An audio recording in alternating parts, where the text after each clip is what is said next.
नमस्कार साथियों, बहुत बहुत स्वागत है आपका एसके नेक्स्ट एजुकेशन में। आज हम उत्तर भारत यानी राजपूत काल से संबंधित 20 ऐसे प्रश्न लेकर आए हैं जिनमें से एक न एक प्रश्न हर बार परीक्षा में पूछा जाता है। जल्दी से वीडियो को लाइक कर दीजिए और चैनल को सब्सक्राइब कर बेल आइकन दबा दीजिए ताकि आने वाली वीडियो की नोटिफिकेशन आपको प्राप्त हो सके। तो आइए शुरू करते हैं। पहला प्रश्न है, रानी पद्मिनी का नाम अलाउद्दीन खिलजी की चित्तौड़ विजय से जोड़ा जाता है, उसके पति का नाम है। ऑप्शन है महाराणा प्रताप सिंह, रणजीत सिंह, राजा मान सिंह या राणा रतन सिंह। इसका सही उत्तर है ऑप्शन डी, राणा रतन सिंह। दोस्तों, पद्मावती या पद्मिनी चित्तौड़ के राजा रतन सिंह की रानी थी। इस राजपूत रानी के नाम का ऐतिहासिक अस्तित्व बहुत गौरवशाली है। अगले प्रश्न की ओर बढ़ेंगे। प्रश्न क्रमांक 2 है, विक्रमशिला शिक्षा केंद्र के संस्थापक का नाम है। ऑप्शन है देवपाल, धर्मपाल, नयपाल या नरेंद्रपाल। इसका सही उत्तर है ऑप्शन बी, धर्मपाल। दोस्तों, धर्मपाल विक्रमशिला शिक्षा केंद्र के संस्थापक थे। इसकी स्थापना 8वीं शताब्दी के अंत या 9वीं शताब्दी की शुरुआत में हुई थी। धर्मपाल साम्राज्य के दूसरे सम्राट थे जिन्होंने बंगाल और बिहार में शासन किया था। वो पाल वंश के संस्थापक गोपाल के उत्तराधिकारी थे। अगले प्रश्न की ओर बढ़ेंगे। प्रश्न क्रमांक 3 है, निम्नलिखित में से किस मंदिर परिसर में एक भारी भरकम नंदी की मूर्ति है जिसे भारत की विशालतम नंदी मूर्ति कहा जाता है। ऑप्शन है बृहदेश्वर मंदिर, लिंगराज मंदिर, कंदरिया महादेव मंदिर या लेपाक्षी मंदिर। इसका सही उत्तर है ऑप्शन ए, बृहदेश्वर मंदिर। दोस्तों, बृहदेश्वर मंदिर तमिलनाडु के तंजौर में स्थित एक हिंदू मंदिर है जो 11वीं सदी के आरंभ में बनाया गया था। बृहदेश्वर मंदिर के प्रवेश द्वार पर नंदी की एक विशाल मूर्ति है। इस मूर्ति को एक ही चट्टान से उकेरा गया है और इसका वजन लगभग 20 टन है। अगले प्रश्न की ओर बढ़ेंगे। प्रश्न क्रमांक 4 है, निम्नलिखित में से किसे एक नए संवत चलाने का यश प्राप्त है। ऑप्शन है धर्मपाल, देवपाल, विजय सेन या लक्ष्मण सेन। इसका सही उत्तर है ऑप्शन डी, लक्ष्मण सेन। दोस्तों, लक्ष्मण सेन बल्लाल सेन के उत्तराधिकारी थे। उन्होंने लगभग 1179 से 1205 ईस्वी तक शासन किया।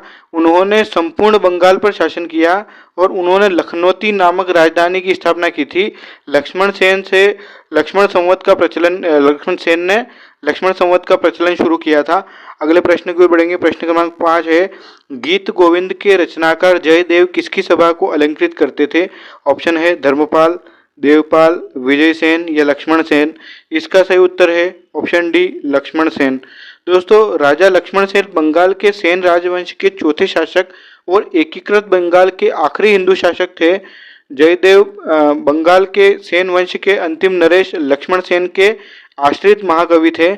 अगले प्रश्न की ओर बढ़ेंगे। प्रश्न क्रमांक 6 है, किसने सोमपुर महाविहार का निर्माण कराया था। ऑप्शन है कुमारगुप्त, हर्ष, धर्मपाल या विजय सेन। इसका सही उत्तर है ऑप्शन सी, धर्मपाल। दोस्तों, पाल वंश के द्वितीय शासक धर्मपाल ने 9वीं शताब्दी में सोमपुर महाविहार का निर्माण करवाया था। यह बौद्ध विहार बांग्लादेश के नवगांव जिले के पहाड़पुर में स्थित है, इसलिए इसे पहाड़पुर बौद्ध विहार के नाम से भी जाना जाता है। इसकी खोज 1879 में कनिंगम ने की थी और 1985 में यूनेस्को ने इसे विश्व विरासत स्थल घोषित किया था। अगले प्रश्न की ओर बढ़ेंगे। प्रश्न क्रमांक 7 है, भुवनेश्वर तथा पुरी के मंदिर किस शैली से निर्मित है। ऑप्शन है नागर, द्रविड़, वेसर या इनमें से कोई नहीं। इसका सही उत्तर है ऑप्शन ए, नागर। दोस्तों, नागर शैली उत्तर भारतीय हिंदू कला की 3 में से एक शैली है। इस शैली का प्रसार हिमालय से होकर विंध्य पर्वतमाला तक देखा जा सकता है। वास्तुकार के अनुसार नागर शैली के मंदिरों की पहचान आधार से लेकर सर्वोत्तम अंश तक इसका चतुष्कोण होना चाहिए। अगले प्रश्न की ओर बढ़ेंगे। प्रश्न क्रमांक 8 है, राजवंश जो कन्नौज पर आधिपत्य स्थापित करने में त्रिकोणीय संघर्ष में उलझे हुए थे वह थे चोल, पाल, प्रतिहार या राष्ट्रकूट। ऑप्शन है 1, 2 एवं 3, 1, 2 एवं 4, 2, 3 एवं 4 या 1, 3 एवं 4। इसका सही उत्तर है ऑप्शन सी, 2, 3 एवं 4। दोस्तों, कन्नौज के नियंत्रण को लेकर प्रारंभिक मध्ययुगीन काल में 3 राज्यों पाल, गुर्जर प्रतिहार और राष्ट्रकूटों के बीच एक आम संघर्ष हुआ था जिसने उन्हें उपजाऊ ऊपरी गंगा के मैदानों को नियंत्रण करने में सक्षम बनाया। पूर्वी भारत में पालों का प्रभुत्व था, पश्चिमी भारत और ऊपरी गंगा घाटी में गुर्जर प्रतिहारों का प्रभुत्व था। दक्कन और उत्तर और दक्षिण भारत के कुछ क्षेत्रों में राष्ट्रकूटों का प्रभुत्व था। लंबे समय से चले आ रहे इस संघर्ष में 3 पक्ष होने के कारण इतिहासकार अक्सर इसे त्रिपक्षीय संघर्ष के रूप में वर्णित करते हैं। अगले प्रश्न की ओर बढ़ेंगे। प्रश्न क्रमांक 9 है, निम्नलिखित में से भारत में प्रथम आक्रमणकारी कौन था? ऑप्शन है कुतुबुद्दीन ऐबक, महमूद गजनवी, मोहम्मद बिन कासिम या मोहम्मद गौरी। इसका सही उत्तर है ऑप्शन सी, मोहम्मद बिन कासिम। दोस्तों 712 ईस्वी में मोहम्मद बिन कासिम ने सिंध में आक्रमण कर भारी तबाही मचाई और लाशों के ढेर लगा दिए थे। इस युद्ध में अरबों ने सिंध पर जीत हासिल की और इस तरह से पहली बार भारत में इस्लाम धर्म का आगमन हुआ और फारसी ग्रंथ चचनामा में अरबों की सिंध पर विजय की जानकारी मिलती है। अगले प्रश्न की ओर बढ़ेंगे। प्रश्न क्रमांक 10 है, जगन्नाथ मंदिर किस राज्य में है? ऑप्शन है बंगाल, उड़ीसा, केरल या उत्तर प्रदेश। इसका सही उत्तर है ऑप्शन बी, उड़ीसा। दोस्तों पुरी का जगन्नाथ मंदिर एक हिंदू मंदिर है जो भगवान जगन्नाथ यानी श्री कृष्ण को समर्पित है। यह भारत के उड़ीसा राज्य के तटवर्ती शहर पुरी में स्थित है। जगन्नाथ शब्द का अर्थ जगत के स्वामी होता है। इसकी नगरी ही जगन्नाथपुरी या पुरी कहलाती है। अगले प्रश्न की ओर बढ़ेंगे। प्रश्न क्रमांक 11 है, पुरी में स्थित कोणार्क के विशाल सूर्य देव के मंदिर के निर्माता थे? ऑप्शन है नरसिंह देव प्रथम, कपिलेंद्र, पुरुषोत्तम या चोडगंग। इसका सही उत्तर है ऑप्शन ए, नरसिंह देव प्रथम। दोस्तों इस मंदिर का निर्माण 13वीं शताब्दी में उड़ीसा के राजा नरसिंह देव प्रथम ने करवाया था। ऐसा कहा जाता है कि भगवान कृष्ण के 12 वर्षों से लकवाग्रस्त पुत्र संबा को सूर्यदेव ने ठीक किया था। इस कारण उन्होंने सूर्यदेव को समर्पित इस मंदिर का निर्माण किया था। अगले प्रश्न की ओर बढ़ेंगे। प्रश्न क्रमांक 12 है, अजयपाल संस्थापक थे? ऑप्शन है अलवर के, भरतपुर के, अजमेर के या चित्तौड़गढ़ के। इसका सही उत्तर है ऑप्शन सी, अजमेर के। दोस्तों अजमेर शहर की स्थापना राजा अजयपाल चौहान ने 12वीं शताब्दी ईस्वी में की थी। अजमेर संस्कृति और शिक्षा का केंद्र है। अजयपाल ने अनासागर झील और पुष्कर में वराह मंदिर का भी निर्माण करवाया था। अगले प्रश्न की ओर बढ़ेंगे। प्रश्न क्रमांक 13 है, निम्नलिखित में से कौन कविराज के नाम से विख्यात था? ऑप्शन है भोज परमार, सिंधुराज, मिहिर भोज या भुंज। इसका सही उत्तर है ऑप्शन ए, भोज परमार। दोस्तों मालवा का भोज परमार एक महान विजेता और साहित्य का संरक्षक था और उसे कविराज के नाम से भी जाना जाता था। अगले प्रश्न की ओर बढ़ेंगे। प्रश्न क्रमांक 14 है, भोज परमार द्वारा रचित पुस्तकें हैं। नंबर 1 समरांगण सूत्रधार, 2 सरस्वती कंठाभरण, 3 योग सूत्रवृत्ति और 4 आयुर्वेद सर्वस्व।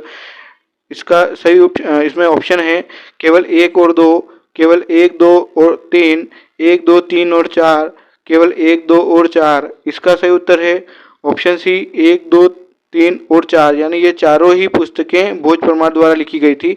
अगले प्रश्न की ओर बढ़ेंगे। प्रश्न क्रमांक 15 है, सम्रांगण सूत्रधार का विषय है।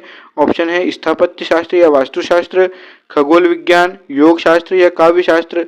इसका सही उत्तर है ऑप्शन ए, स्थापत्य शास्त्र या वास्तुशास्त्र। दोस्तों सम्रांगण सूत्रधार भारतीय वास्तुशास्त्र से संबंधित ज्ञानकोशी ग्रंथ हैं जिसकी रचना धार के महान राजा भोज ने की थी। अगले प्रश्न की ओर बढ़ेंगे। प्रश्न क्रमांक 16 है, किस शासक के दरबार में जैन आचार्य हेमचंद्र को संरक्षण मिला? ऑप्शन है जय सिंह, सिद्धराज, कुमारपाल, ए और बी दोनों, इनमें से कोई नहीं। इसका सही उत्तर है ऑप्शन सी, ए और बी दोनों। दोस्तों आचार्य हेमचंद्र श्वेतांबर जैन संप्रदाय के एक महान जैन आचार्य और दार्शनिक थे। वे एक महान गुरु, समाज सुधारक, धर्माचार्य, गणितज्ञ एवं प्रतिभाशाली मनीषी थे। संस्कृत और प्राकृत भाषा पर इनका समान अधिकार था। अगले प्रश्न की ओर बढ़ेंगे। प्रश्न क्रमांक 17 है, वह प्रथम भारतीय शासक कौन था जिससे तुर्क आक्रांता मोहम्मद गोरी का सामना हुआ और जिसने मोहम्मद गोरी को परास्त किया? ऑप्शन है भीम प्रथम, भीम द्वितीय, कुमारपाल या जयसिंह। इसका सही उत्तर है ऑप्शन बी, भीम द्वितीय। दोस्तों 1178 में मोहम्मद गोरी को गुजरात के सोलंकी शासक भीम द्वितीय ने हराया था। अगले प्रश्न की ओर बढ़ेंगे। प्रश्न क्रमांक 18 है, किस शासक ने कालिंजर के अजय दुर्ग का निर्माण करवाया? ऑप्शन है नन्नुक चंदेल, यशोवर्मा, धंगदेव या गंडदेव। इसका सही उत्तर है ऑप्शन सी, धंगदेव। दोस्तों धंगदेव चंदेल राजवंश के एक शासक थे।